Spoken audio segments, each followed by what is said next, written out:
Madam Toastmaster, fellow club members, and honored guests.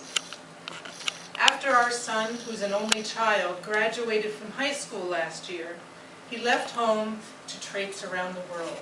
And I felt an emptiness and a longing inside. Our only child was gone. I needed a new baby to take care of. And after much cajoling and discussion with my humble husband, Zeke, he finally relented we could buy our new sailboat.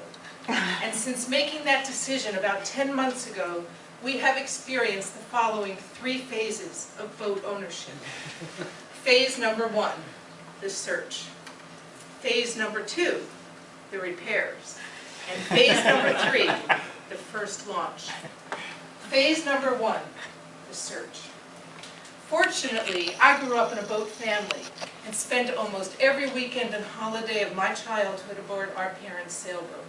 I was on our swim team and was quite adept in the water. Unfortunately, however, my humble husband Zeke does not know how to swim. In fact, his body doesn't even float. And even though he is fascinated by the physics and the mechanics and the feel of sailing, he is terrified of falling into the water. And even before we could start looking for our boat, Zeke had to buy his very first piece of sailboat equipment, his life jacket. He got his life jacket, drove himself to Jordan Lake, bobbed up and down for a while until he felt comfortable he could float. Now he was ready to search for our new baby. We searched online, read boating magazines, talked to our sailing neighbors, and walked up and down many marinas until we finally found our new used baby. She is a 1988 22-foot Catalina sloop. She last lived and raced in the warm Tampa Bay of Florida. And about 10 months ago, we put our money down, put her on the trailer, hooked the trailer to the car, and drove her from Tampa Bay to our driveway in Carborough, North Carolina. Phase number 2, the repairs. A wise old sailor once said that a boat is a hole in the water into which you pour your money. I disagree. It's a hole into which you throw your money from the moment of purchase. While she sat in our driveway in Carborough, Zeke spent many weeks getting to know her quite intimately. He waxed and sanded and polished her fiberglass hull, redid her metalwork, took apart the motor and put it back together again, and did dozens of other tweaks and fine-tunes until he felt ready, that she was ready for us, and we were ready for her. Often we spent our evenings sitting in the cockpit, in the boat, in the driveway, visualizing our first sail. We practiced raising the mast up and down in the driveway, hoisting the sails, letting them out, and getting to know our boat. Often, joggers, dog walkers, and other passers-by would stop to gawk as they saw us rigging our boat in the driveway. I felt somewhat like I was building Noah's Ark. Phase number 3, the first launch. Before we set sail on our first day, I said to Zeke, we have to name our new baby. I'm not going out on this boat without a name. Her former owner, Mr. Miller, named her Miller Lite. That's L-I-T-E, obviously after his favorite beverage and the fact that he had just lost 40 pounds.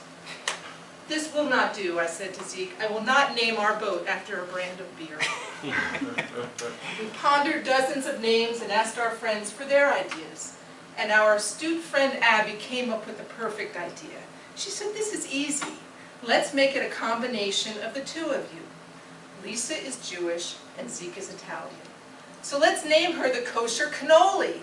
That's K for kosher and K for cannoli. Cannoli for short. Well, after rolling on the floor laughing, we said that's a great idea. And now her name is Cannoli.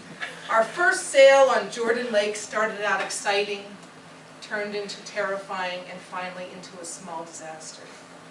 The morning started out just fine. The sun was shining, the clouds were billowing. I was confidently at the helm, tiller in one hand, main sheet in the other. We were heeled over 10 to 15 degrees and the sails were filled and it was wonderful. After a few hours, Zeke got tired, went down below to take a nap. Just then, dark, black, billowy clouds surrounded me, and it started to rain hard. The wind kicked up even farther, cannoli heeled over farther, I hiked out, and I was doing just fine. Just then she lurched to port, Zeke came flying out of the bunk, woke up startled on the floor of the cabin, came flying out, yelling pejoratives at me as to what I thought I was doing. And I said, I'm sailing our boat through a storm. There's just some exciting weather here, there's no emergency. He put on his life jacket and we sat out in the cockpit and sailed through the storm together. The day's disaster came a little bit later, as I motored cannoli into the dock a little bit too fast. As we crashed into the dock at somewhat of a 45-degree angle, the bow light smashed to smithereens as Zeke attempted to leap from cannoli onto the dock. Instead of leaping, he got propelled onto the dock, and when I looked up after the crash, he was a writhing mass of blood and splinters on the dock. Somehow we managed to secure cannoli to the dock, haul her out of the water, de-rig her on land, and drive home. As we talked about all the lessons we learned that day, we decided we were not ready to sell her yet. We survived our first day on our new baby together.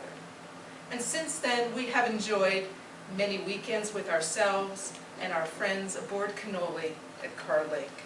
She has become our second child, our second home, and most importantly, a source of fun and learning and adventure together. That was my story.